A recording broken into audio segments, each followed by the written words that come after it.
The most widely published book in human history reveals that we are created in the image of God.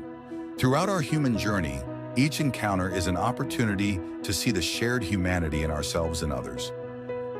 Regardless of one's views on religion, each experience and each story weaves us together towards a common path. A path of transformation, a process of growth and understanding, a recognition that, at our core, we share a common destiny.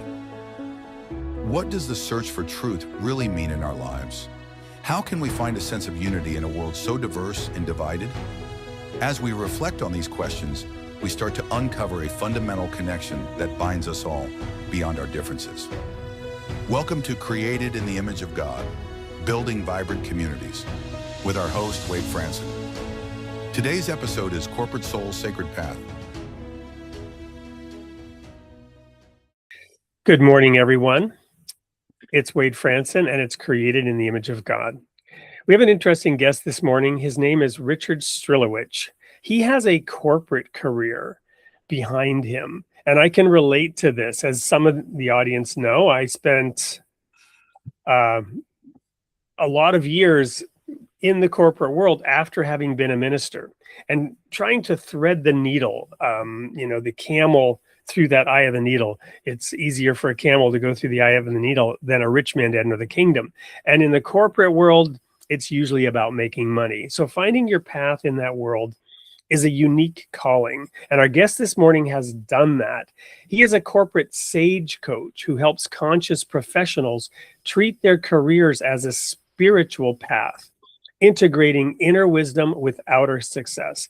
He has more than 40 years in IT, including leadership roles in small, medium, and global companies. And he brings all this experience and depth in a variety of ways into mind, body, spirit modalities, energy consciousness work, somatic therapy, and much more. We're going to talk to Richard Strilowich this morning and get the skinny and the in-depth understanding of how he goes about this. Welcome to the studio, Richard. Oh, that was wonderful. It's such a delight to be here. I'm really looking forward to our dialogue together. Well, I'm excited too, because as I mentioned, I can really relate. When I resigned from the ministry in 1995 and embarked on a corporate career in order to better provide for my family, I wanted to separate my faith from my paycheck, because it's no picnic in whatever world you're in, right? Whether it's the nonprofit, whether you're in a spiritual community, a religious, leader of some kind, there are always issues that you have to deal with. And I, kind of jumped from the frying pan into the fire in that sense, going into the corporate world in some pretty high profile and high pressure roles, trying to thread that needle. So tell us a little bit about your background and how did you get into all this? Tell us about the little boy Richard growing up. Who were your parents? What was it like? What were the challenges you faced before you took conscious thought to get on this path? Okay, boy, we could really dive in here. Sure. I grew up in a Catholic family. My dad was Catholic. My mother was not, but she was so committed to raising myself and my sisters Catholic that it almost seemed like she was. And, I went to mass every week. I had that traditional Christian type of background.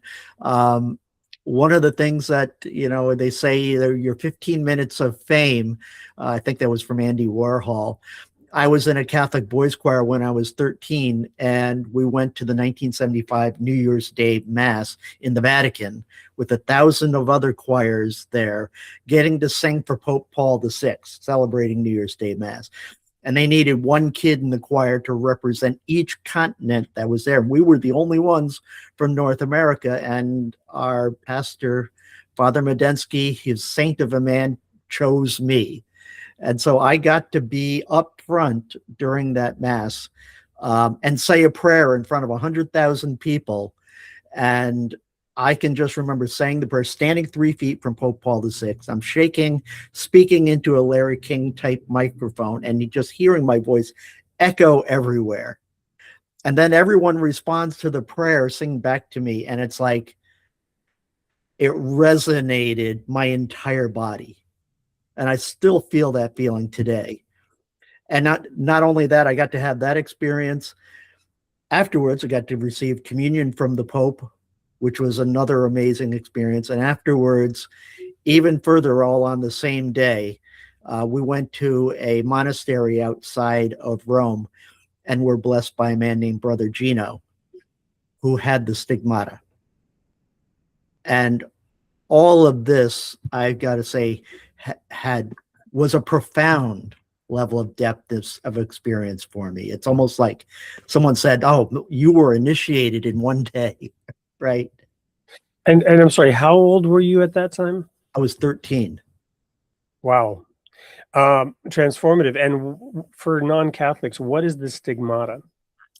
Stigmata, there are, I think of someone with the stigmata comes through about every 100 or 200 years, but it is someone who is gifted with the wounds of Christ, of Jesus. So, it's got to be solidly backed and validated by doctors and the church. And I don't know all the history of it to validate it, but it's a miracle of someone having the key wounds that Jesus had when he was crucified. And, before this person, there was another man named Saint Padre Pio, who also had the stigmata, and it's quite a miracle. Wow. So what was it like coming back to Earth when returning from Italy back home, settling back in?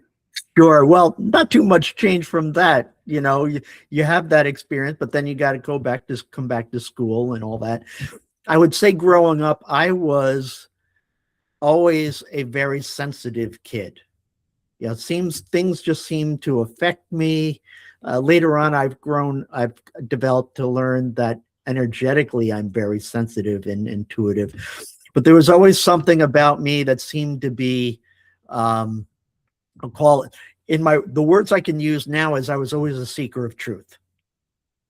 I always wanted to know what's really going on behind the scenes here at the deepest level.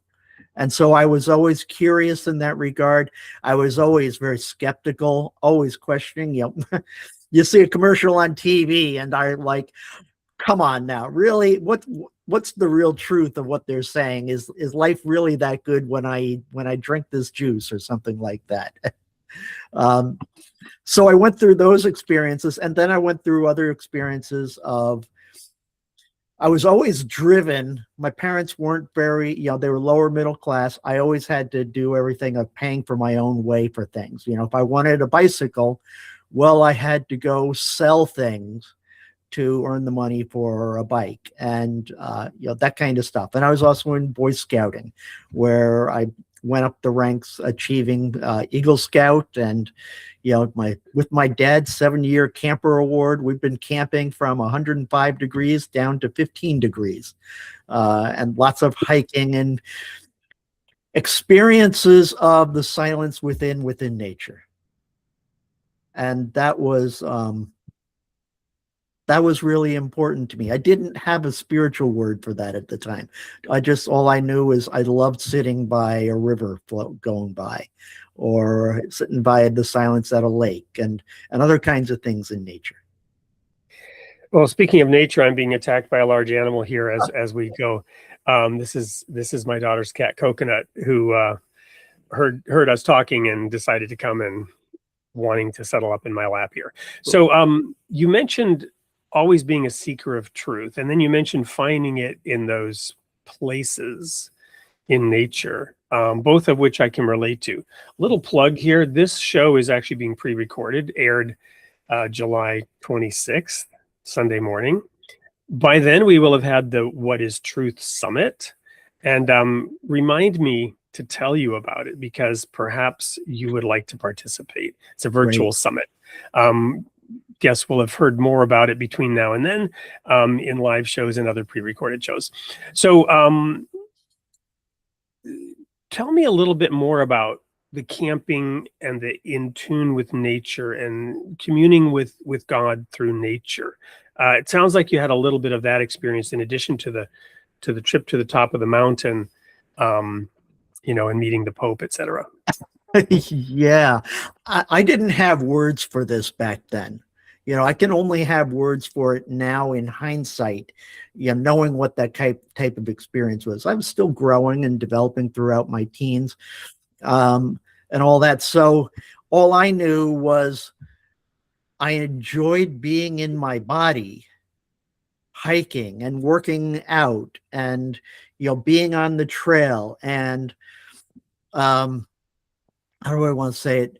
Just the essence of being connected like that um, to all the physical activity. The physical activity was my entryway into a deeper experience. I just didn't have the words for it back then. Yeah. All I knew is, hey, this is what I enjoy doing, and you know, having your body sweat and your heart get heartbeat faster from hiking was a whole lot of fun. Yeah. So because of dualism and certain traditional attitudes and guilt around the flesh, right? We tend to forget that no, we are created in the image of God. God loves his creation, all of it. It's all perfect. You know, in the creation stories, he said everything was good. And when he created us, it was very good. And, you know, he created us naked. And later he asks, who told you you were naked? And this is an interesting dialogue. But everything God does is perfect. And it comes with opportunity and challenges and growth. But this material world should be giving us all kinds of joy and inspiration for even greater things to come. And greater things were to come for you. So tell us then about the transition into the corporate world as we head into the first break, which will be a video about that. Sure. Well, you know, you graduate high school and it's like, okay, what am I going to do now? And, you know, talking to my high school guidance counselor and taking the aptitude tests, I thought it was interesting. The results that came back, one, she said, you are very high aptitude for a priest or a minister. And at that point in time, I was like, no, that's not going to be me. But also high in science and technology and math. And you know, what was recommended, and this is early in the day, was, you know, go look into computer science. And so back in 1979, I went for, you know, first associate's degree in computer science, and I cut my teeth on programming IBM punch cards. And lo and behold, it started to be something that I really enjoyed. And so I got a bachelor's degree in computer science, and I started working in the corporate world, you know, doing software development. I was a software engineer for 12 plus years. And again, I didn't see this as a spiritual path back then. I continued going to mass every week, but I didn't see this as a spiritual path. But I can look back in hindsight and I can see I might program a software package, and debugging and doing all the problem determination, I would get lost in that. Trying the process of sitting in front of the computer. First, at the time, there's nothing I wanted to do more than develop software and sit in front of a computer. I could do that all day long. And doing the debugging I can look back and say, there are times that I had mystical experiences where it almost felt like I was one with the computer in trying to find and debug the software package. I didn't have the word for it back then, that's what that was. But all of a sudden, 3 hours are gone by and time had stood still. Well, there is a principle. This is an explanation in the Baha'i faith, the Baha'i tradition, that work is worship. Mm-hmm. And you know, Jesus said, "I work and my Father works," and you know, greater works than this you will do. And yes, I completely believe and trust what you're saying there.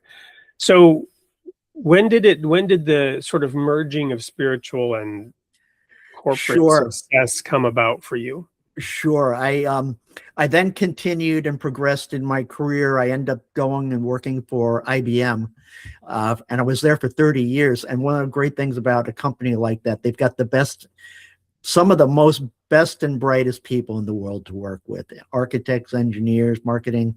It was a great experience and lots of opportunity for growth. And at some point, I lost my desire for wanting to do software development.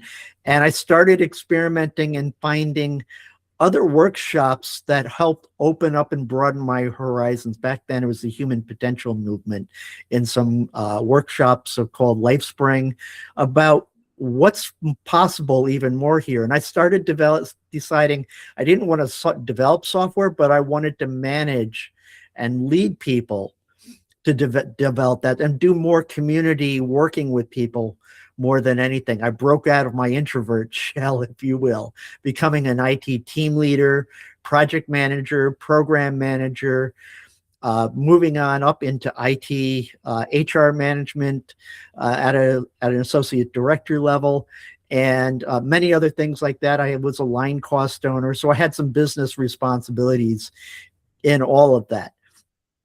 And in that kind of path, also, again, I never planned for anything to shift for me. It's almost like I talk about a spiritual path, but it feels like the spiritual path found me. And it first started in a way that I didn't realize or know what it was, because I didn't consider myself spiritual. And we'll talk a little bit about what I actually mean by that in a little bit. But it was actually an inner sense of pain and discontent in my heart. And as I said, I was a very sensitive person. And it was the place of, there's a whole lot of, I guess I'll call it politics that's natural and normal in the corporate life, which can feel painful. The companies are not supposed to be different than they are, right? They're built that way. They're structured that way. But for me, it was painful. I felt like I was this place of light surrounded in the darkness. And it was an inner discontent that kept saying, there's got to be a better way. It can't just always be like this, being so difficult and challenging. And that drew me to a lot of personal development and self-help.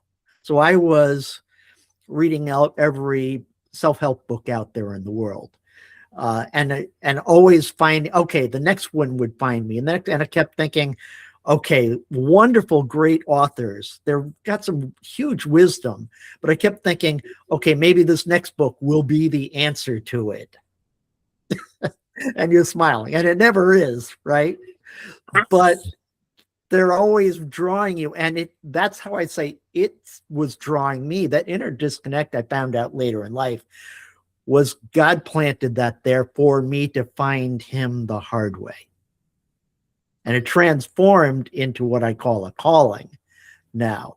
But that led me into places that I never could have anticipated, of different workshops on spirituality and energy healing, and going through therapy training as a somatic therapist.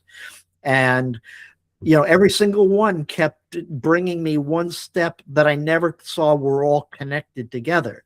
It just felt like, oh, I'm going on this meditation religious retreat because it feels like things are challenging here and I need a break. I need an escape to recharge.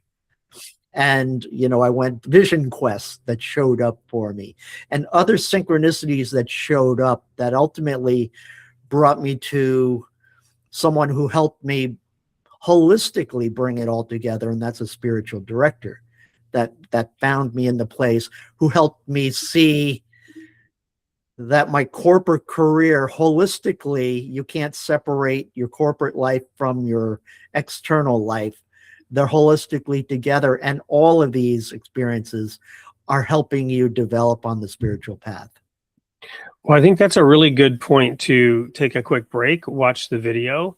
When we come back, I'm going to ask you to unpack that in a little bit of a different way. Jesus' question, you cannot serve God and mammon. I also want to explore a little bit, where the Catholic faith did or didn't play into this.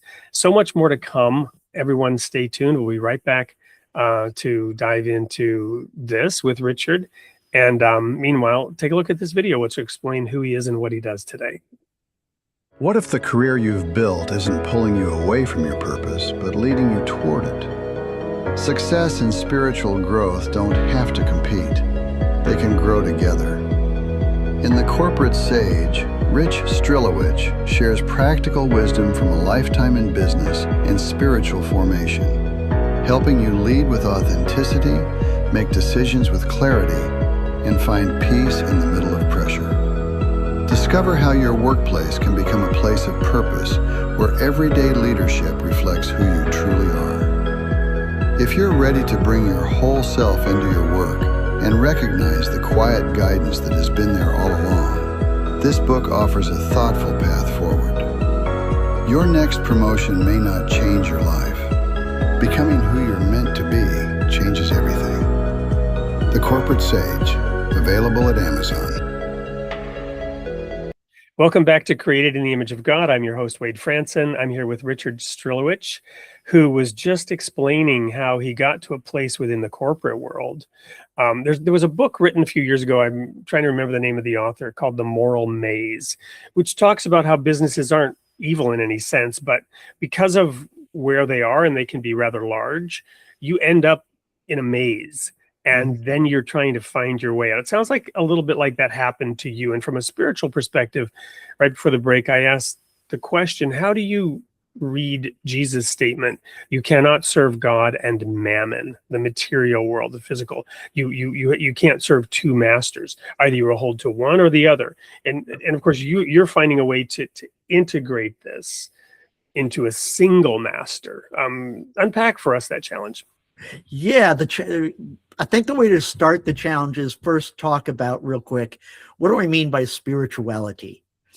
Because it can mean many, many different things to people. So here's how I refer to it and what how I've learned. And again, I've learned this from both East and Western traditions, from many different masters, saints, sages across the spectrum, with a Catholic Christian leaning that I have toward myself. And again, I know you'll help me keep back on track at some point to your question here. But spirituality at its essence is really, it's our connection to source. Or many people call that God, like I do.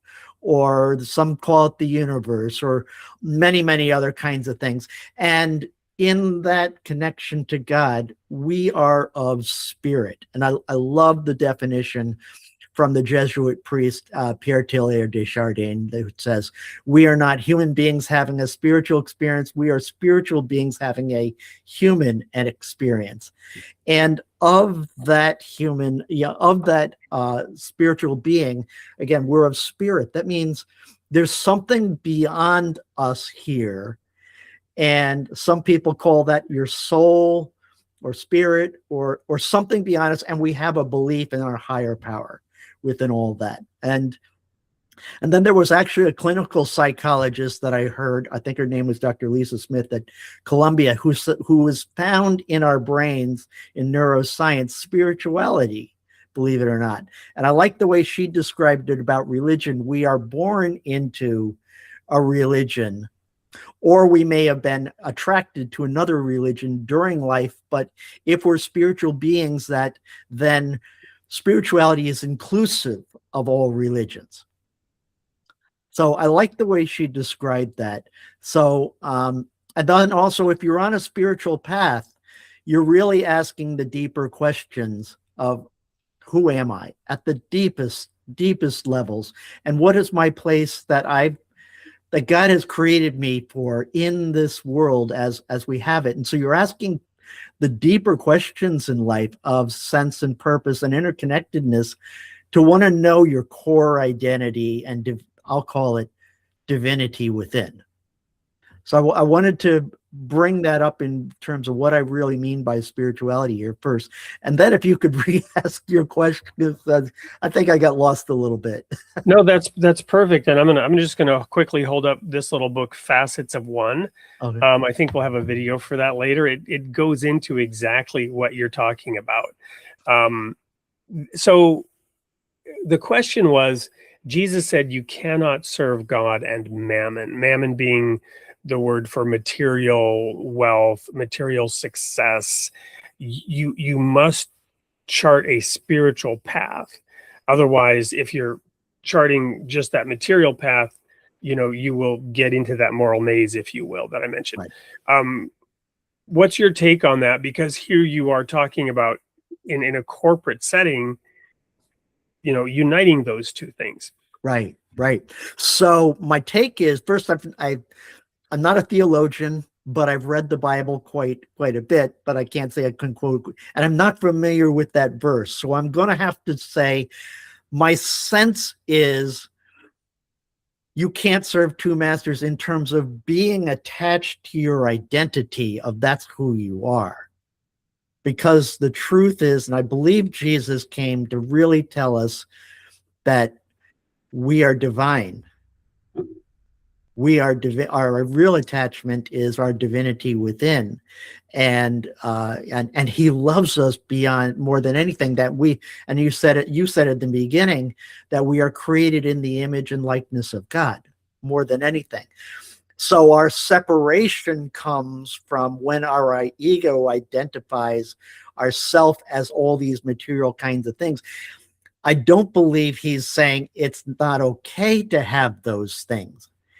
What the challenge is if you put those first in your life as needing those. And that's what happens also on the corporate path quite a bit, is we go up the corporate ladder and go to achieve higher and higher levels, and we still stay attached to, I am a vice president, etc. And that's my identity here. And somewhere along the way, you're going to find the place where I achieved that. And you know what? It doesn't bring me the level of satisfaction that I thought it might have. Yeah, it's a matter of subordination, right? To put it succinctly, because he also said that, seek ye first the kingdom of God, lay up treasure in heaven, and then all these things will be added to you. That's right. There's nothing that says you can't have material success. In fact, there are many indications that walking a spiritual path can very much lead to material success. But that's not the point. And many people might have a calling in which material success is not a part of it, right? But what is first? What is primary? And it sounds like this is where you were at in that last segment, as you were going to various gurus and teachers and whatnot. And I remember some that helped me too, like Marcus Buckingham in particular was one of the sort of corporate coaches that I resonated with, that I liked, and his approach to things. You mentioned many books and programs and systems. So tell us now a little bit about the specific focus that you gained and how you're now working with that.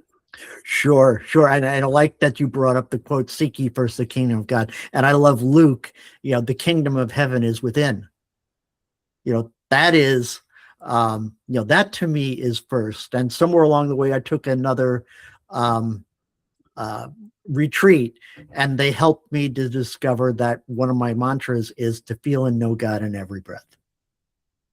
And that really shifted into what my purpose and meaning in life is. And the transition here you asked about. So at some point I did find a spiritual director, and they really helped me to connect things in a holistic kind of way. He used to be as a retired Carmelite monk. And sometimes you hear a quote and it transforms and changes everything in terms of your perspective. And there are two that really have had a deep effect on me. One was by Trappist monk Father Thomas Keating. And it's very simple. He simply just says, the spiritual journey does not require us to go anywhere, because God is already with us and in us, living his life through us. And as I was working with my spiritual director, that's when he started planting little seeds for me to be able to see every single moment that's happening for us actually is coming to us through grace to bring us back to knowing God within. The kingdom of heaven is within. And even in the hard things that are happening at work. And then I was exposed to another quote. This is by Cheryl Richardson in her book, The Unmistakable Touches of Grace, which says, over time, you recognize that a benevolent force of energy has been available to guide and direct your life all along. I call this the unmistakable touch of grace. Grace leads us to the exact events and experiences we need exactly at the right time. So now all of a sudden, there's a new perspective for me to recognize. The split for me was I saw myself working in the corporate world and all the challenges and difficulties, laying people off and making those kinds of decisions, having a boss tell me I needed to update this business case and you got 20 minutes to do it and get it back to me, and many, many other things that are pretty challenging in that world. And then I would split and go off and do these other retreats to recharge. But then I'd come back to work and I'd leave my spirituality at the door, thinking that they didn't match. And all of a sudden, I'm now starting to see, and this didn't happen overnight, I'm starting to see, oh, through grace, God is bringing me these events and situations at work, because work holistically is also the spiritual path too. That became clear in my mantra. Your corporate career is your spiritual path. My boss, who's got the challenges for me, are coming to me for me to learn and deepen love in myself. And let me just share a story with you. There was a point in time where I was laying off like 28 people at work over a 2-year period.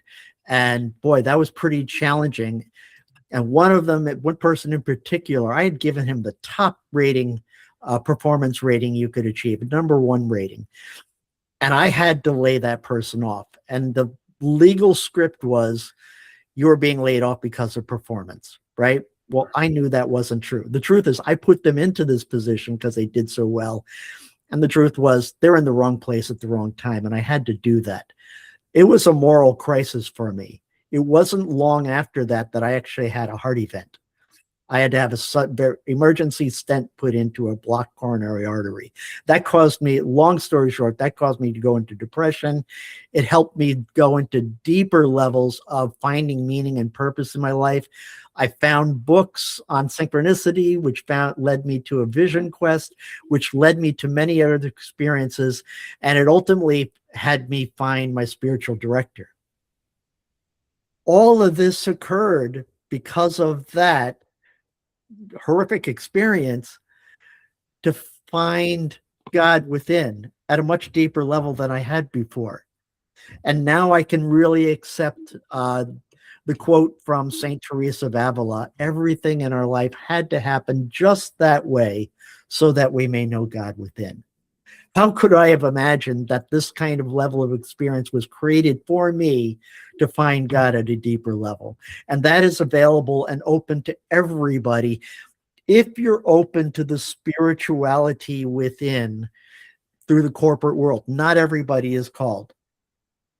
But if you are open to it, that's what I now work with people on in the corporate world. And I'm starting this out because I've recently retired.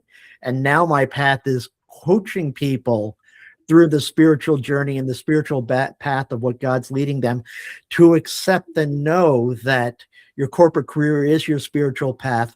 And how do you surrender to that path while still achieving exceptional results? Because you still have to lead, or you still have to do all the kinds of things the corporate world asks you to do, which is pretty intense and challenging these days. Thank you so much. So I love that you gave this example. It's a very challenging example about layoffs and a particular individual in performance, and then correlated it to the heart situation. I've often reflected in life on how you, when you're in school, you get the lesson and then you have the test. In life, you get the test and then you learn the lesson. And if you don't pass the test, it comes back around again.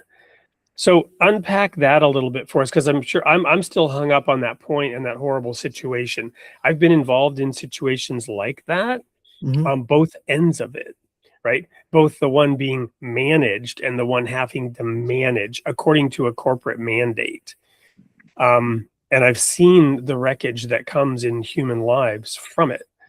So tell us a little bit now from your vantage point today, looking back on that. Unpack that situation a little bit more for us. Sure. In this spiritual path, if you will, I can't say that there's a goal to the end of it, right? Because in essence, life is not, problem to be solved. It's a mystery to be lived, right?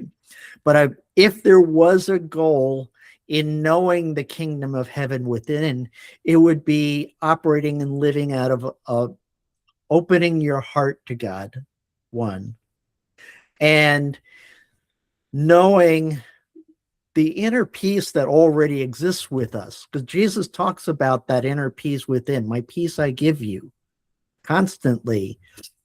And in that, a level of contentment and fulfillment in life, no matter what is happening, being able to hold that level of inner peace in the center of the chaos and the storm, the corporate storm all around you. That might be the place that we're heading to on a spiritual journey. And I said, I don't believe or know that there's an end point here, because that means I know what my path is that God has planned out for me. And I don't know what that is. Well, and I agree completely 100% with that. And yet at the same time, in that situation, it's not enough to say I was just following orders, right? I was told to tell this person you are being let go for performance when that's not true. Right. There's no amount of serendipity and serenity that absolves you of that in that moment, in my opinion. Right. And yet I'm being told I have to do this. I have also been told from some of those who got laid off, who told me later on, that was the best thing that ever happened to me, because it forced them to go into and find a job that might actually been a better place. Or as a mentor told me also, because I struggled with this, a mentor told me, if this is going to happen no matter what, the numbers that need to be reduced need to be reduced. I'm not talking about the act of letting somebody go, because the business has to make that decision. I'm talking about the messaging of it's because of your performance. Yeah. When that's not true. Yeah, that was an existential crisis for me. That messaging came to me, and I now see this as grace brought that situation like that to me in my life, to cause me to go into that depression, to cause me to find God in my heart at a much deeper level. Thank you. And for the person who is affected, well, we've all suffered unjustly, pick up your cross and bear it. I tell my son all the time, because he's very conscious of fairness, sibling and otherwise. Life isn't fair, and that's fair. Right. And faith says that life is happening for us, not to us. And faith is trusting and serving that all that's happening is happening at a deeper purpose, at a God level, transcendent level, not at my ego level. And this is giving me an opportunity more to learn the lesson of surrender, that I have to work as hard as I can, but ultimately the results are up to God. And more lessons to learn around deepening my level of faith. I can't just say I've got a project plan and I want to learn faith and I'm going to do X, Y, Z, Z, and I'm going to develop faith. But God will give me through grace experiences for me to deepen that over time and learn until I finally get it. And will bring me other experiences for me to learn patience. Like everything needs to happen in God's timing, or as Ecclesiastes, I just messed that up, says, to everything there is a season and time and purpose under heaven. And last, acceptance. That releasing that what is according to God's plan. And I can't just say I'm going to accept that right here, right now, because I'm not. But over time, I will. Yeah, you've got these two twin verses, one of which is Jesus is talking about this Tower of Siloam that fell, and he says, and these people got killed. And he says, do you think they were worse sinners than anybody else because this happened to them? He says, no, time and chance happens to all men. Then he says elsewhere, Romans 8:28, he doesn't say it, but Paul says, all things work together for good to those who are called according to God's purpose. And many are called, right? You have to respond to that call to be chosen. Right. But this is what you're talking about, how to accept it, how to walk that path, how to let the transformative work occur, to not get in the way of it, I'm assuming. And not to put words in your mouth. Those are good words to put in my mouth. I fully agree with that. All right. Well, we're going to go to, again, a quick commercial break. When we come back, where are you growing next? How are you putting all this into practice in what you're doing now? Because as I learned in the introductory discussion for today's call, our recording, you've retired, in quotes, and embarking on a new journey. We'll be right back with more of Richard Strilowich and his journey. Don't go anywhere.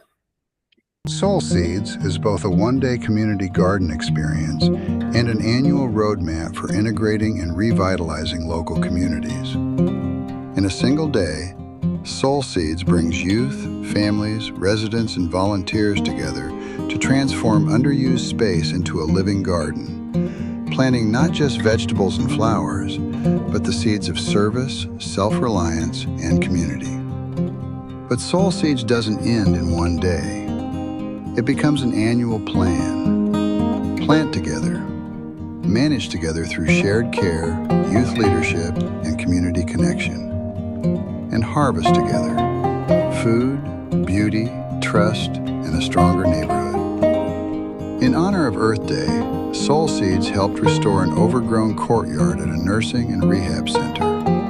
In one day, volunteers cleared the space, transplanted a rose bush, and planted flowers, vegetables, and a tea garden. When we returned the next week, residents were glowing with pride, already caring for the garden as their own. At New Fountains Apartments in Fitchburg, Wisconsin, a youth group called the Justice League asked for help building a raised bed garden. Even in pouring rain, they built the frame, filled it with soil, and planted the garden, showing that community grows strongest when people serve together, rain or shine. Led by the Royal Falcon Foundation and powered by partners including the Bridge to Kindness, Summit Credit Union, and the Belleville Community Health Improvement Project, Soul Seeds is now being piloted in Wisconsin and Ohio as a model for broader community and credit union engagement. One day can launch it. 1 year can sustain it. One community at a time, Soul Seeds helps neighbors plant, manage, and harvest a better future. Join us and grow with us. Welcome back. Sadly, we're in the final segment, but there's still much to come. So, Richard, you've just embarked on a new phase. Unpack that for us. It's a new phase, and it was time. I knew God was telling me it's time for you to retire. After 40 plus years in the corporate world, I believe I had reached a place as far as I could in what I wanted to do there, but also in my own spiritual growth. I'm also a corporate coach in the corporate world, and I wanted to coach people at a deeper level than what I could in the company I was working for. I was coaching people around, work-life balance and burnout and, imposter syndrome. But I really knew what was really going on was a spiritual crisis, a spiritual and or religious crisis.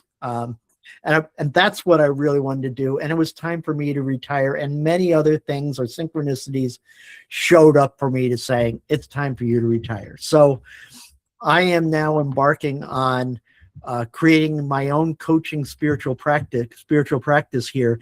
I call it the Corporate Sage, and it's a program for corporate professionals who are spiritually or religious minded, who are struggling in the corporate world, and so many are today, to help be I'll call it a guide, spiritual guide coach for them on the spiritual path, to help them realize, my tagline is, your corporate career is your spiritual path.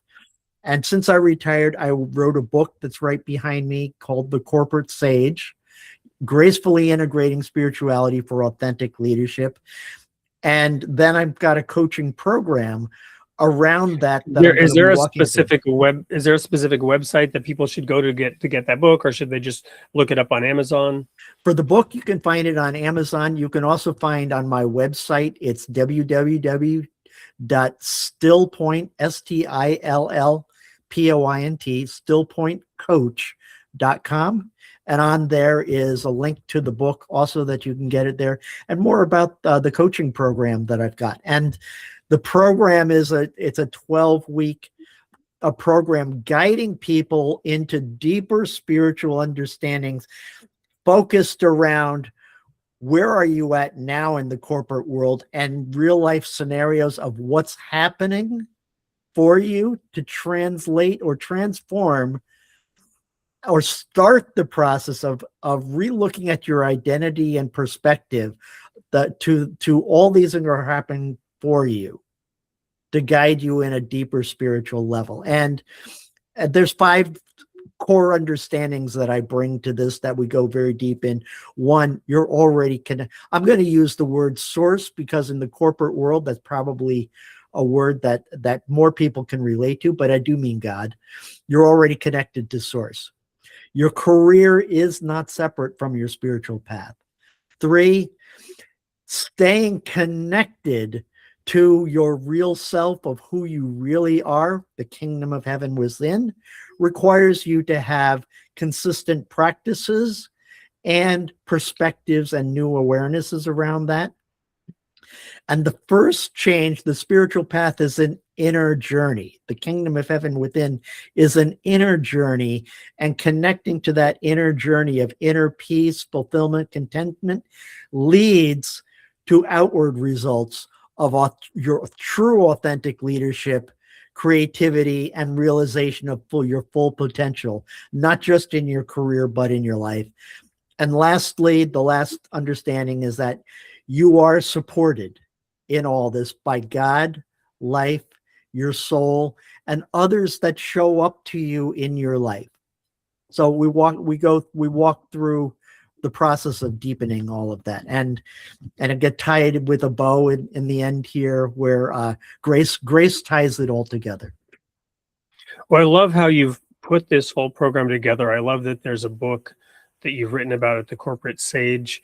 And I can only give my strong endorsement here to the approach you're taking, from the perspective that, I've been through this journey. I was in the ministry. I resigned, went into the corporate world.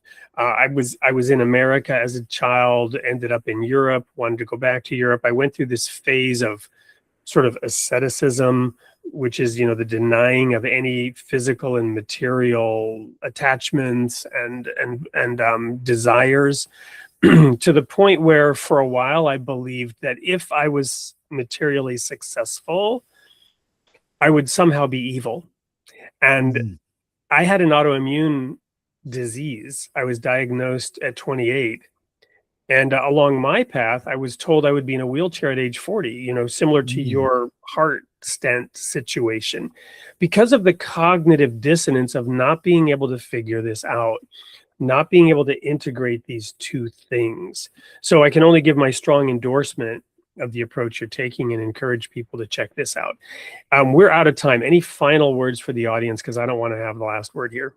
Sure. Final word. One of the other biggest learnings through the corporate world that I was led to was that I'm not in control. God's in control. I might think I have the path that I know what it's going to be. And yes, in the corporate world, you need to work your plan. You plan your work and work your plan. You're expected to do that. But the ultimate direction that I'm heading here, I have to look back right now and I have to say, I was transformed by grace in a way that I never could have planned. And some of it was painful in life, the heart stent, the depression, many other things. And yet where I was guided to, I'm not smart enough to have planned that. I'm not in control of this thing at all. God is. And so I really wanted to leave you with that. Thank you. All I can add to that is my tagline: you are created in the image of God, and God loves his creation. Stay tuned for the sneak peek of what's coming up. Richard, we'll be in touch with more, maybe have you back. And thank you so much for being here today to share. Oh, this was so much fun having this dialogue with you, and hope this is helpful for everyone. Thank you. Thank you. Stay tuned for the sneak peek. We'll see you next week. Next week on Created in the Image of God. Sunday, August 2nd at 7 a.m. U.S. Central Time. Host Wade Franson interviews Mandy Smith, pastor, author, and ministry leader. She reflects on the strength found in human limitation and how vulnerability can become one of a leader's greatest gifts, from weakness and dependence to discovering God's power through faithful, everyday ministry. And then on Tuesday, August 4th at 8 p.m. Central Time, with host Wade Franson, a special tribute to John L. Esposito. Wade reflects on the life and legacy of one of the world's leading scholars of Islam and Muslim-Christian relations, from decades of scholarship and public dialogue to the lasting impact John made through his pursuit of understanding, pluralism, and peace. Join us live this week, Tuesday and Sunday, Created in the Image of God.